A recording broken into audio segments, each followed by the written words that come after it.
Experiment 626. Come on up.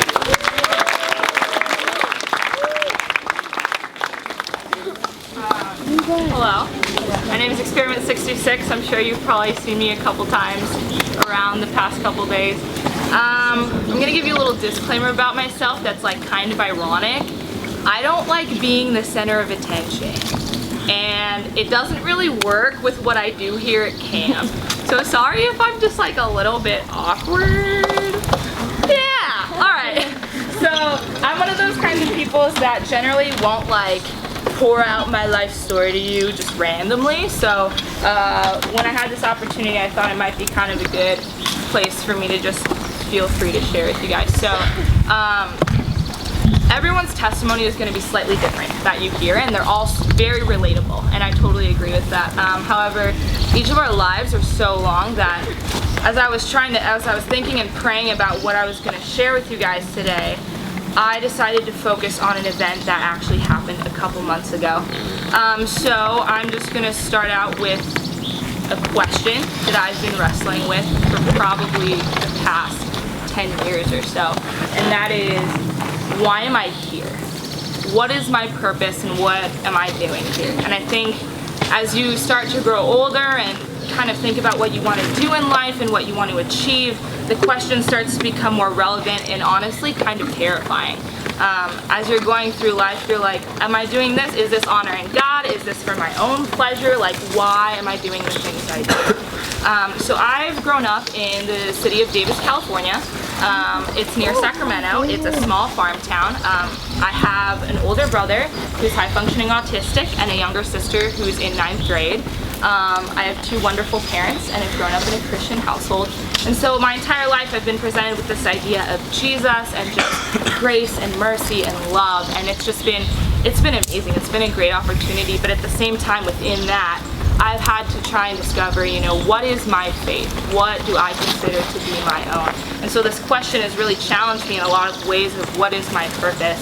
And I'm just gonna let you guys know, like, that might not be something you ever find out. Like, that in itself is kind of terrifying. I'm not even here to be like, I found my calling in life and why I'm here. That's not even what I'm trying to say to you right now, but I'm trying to give you an example of something that happened to me in which God has just shown himself so incredibly real in my life. So back in Davis, I work with a group of junior hires, much like yourselves, although not quite as many of you. They're awesome. My buddy Andrew Kimmel is in that group up there. He's super rad. And so a couple months ago, we went on our yearly winter camp trip, and so we drove about 3 hours away from Davis, not quite to the snow, even though it was like 3 hours away, which is kind of whatever. But it was a great time. It was lots of fun, and so I drove there and back along with one of my other staff members, and we just were in the car on the way home. Everything was fine. It was good. We were driving right behind another one of our friends. It was great, just like jamming out on the radio, hanging out, and all of a sudden it starts to pour rain. And I'm not talking like, oh, it's raining. It's like I could not see out the window. It was insane. And so we're sitting there and I see our friends in front of us and I'm like, what are they doing? I was just about to pull off the side because I could not see where I was going. And so the people in front of me, I saw their brake lights and I was like, okay, they're starting to stop. And then they started to swerve a little bit. I was like, well, that's kind of weird. And all of a sudden, we started hydroplaning. And if you don't know what hydroplaning is, it's where a little bit of water gets between the road and your tires and you just completely lose control and have no control of your car at all. And so I'm screaming not very nice things and my friend next to me is freaking out. And so we go straight across, so we're in the left lane, we go straight across the other lane and we start heading straight for a guardrail, which is the metal rail along the side of the freeway. And so we're about to front smash into it, and so I'm freaking out. I'm trying to turn the wheel the other way. We literally hit the side of it and start hydroplaning the other direction, and we're headed towards a different guardrail. And so in my head, I'm just thinking, oh my gosh, we're gonna die. It was one of the most terrifying experiences of my life. And so we're heading towards this other guardrail, and I just saw green, and I just turned my wheel towards that green because I was like, if it's green, that means it's not a guardrail. So we go, so here's the first guardrail, here's the second guardrail, here's the space in between. We somehow got right in there, went down a 25-foot ditch, and just rolled to a stop. And it was just silent. And we're sitting there, and in my head, I'm going, my dad's gonna kill me. That's all I was thinking, guys. It was ridiculous.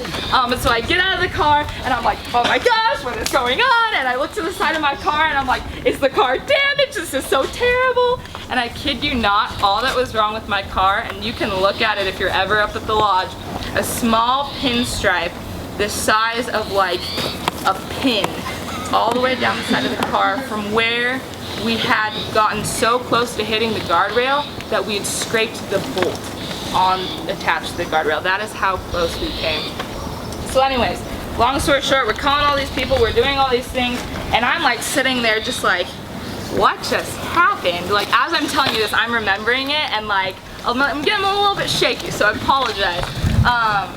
But so the tow truck driver comes, and the tow truck driver is like, where are you guys from? Like, what's going on? And we're like, oh, we're like from 3 hours away from here. And he's like, wow, why are you here? And so we're like explaining, oh, you know, this is what we do. We hang out with junior hires for our church, blah, blah, blah. And he looks at me and my friend, and then at my car. He just goes, that makes a lot of sense. And we're like, what do you mean? Like, that's so random. And he goes, oh, because you should be dead right now. And we just like, we're like, what? And he goes, about an hour ago, I just cleaned up a crash off the side of the road where both passengers didn't survive. He's like, there has to be a God if you escape somehow.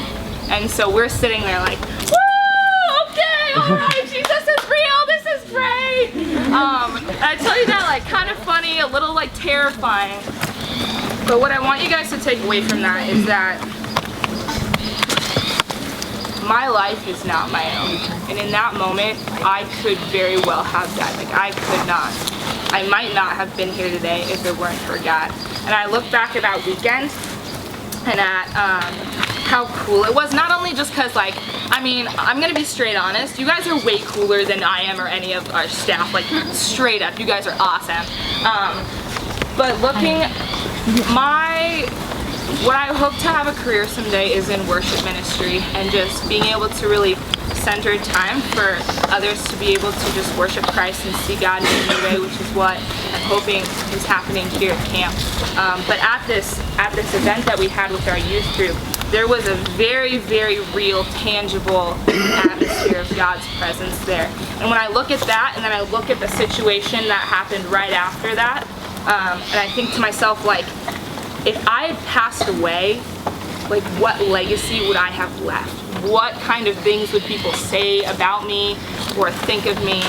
And I look back, and one of my sister's really good friends came up to me actually the last day, and she said to me, like, I felt God's presence because of you. And I just started like weeping, because that's my dream, is that somehow someone somewhere is going to be able to experience God, not through me, but through God using our talents and our gifts in some way. And so I look back on that situation of like almost dying and thinking my entire life would have been justified because of that one person saying that to me.